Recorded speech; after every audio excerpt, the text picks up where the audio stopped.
Hello दोस्तों, नमस्कार।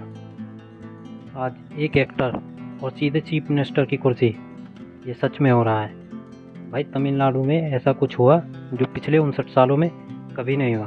पूरा देश हैरान है। साउथ का सबसे बड़ा सुपरस्टार थलापति विजय, जिसने सिर्फ 2 साल पहले पार्टी बनाई और आज अपने पहले ही चुनाव में सबसे बड़ी पार्टी बन गया। यह तो फिल्मों से भी बड़ा सीन है। विजय की टीवी पार्टी ने 108 सीटें जीती, और वो भी पहली बार में। डीएमके और एआईडीएमके, जो दोनों धाकड़ पार्टियां थी, दोनों पीछे रह गई। और सुनो, विजय ने 2 जगह से चुनाव लड़ा और दोनों जगह जीता। ये वही विजय है जिसके करोड़ों फैंस हैं, इंडिया से लेकर जापान तक। और अब यह सिर्फ सिनेमा का हीरो नहीं, तमिलनाडु का अगला सीएम बन सकता है। भाई एक सवाल है, क्या तुम्हें लगता है एक एक्टर अच्छा सीएम बन सकता है? नीचे कमेंट में बताओ, हाँ या ना।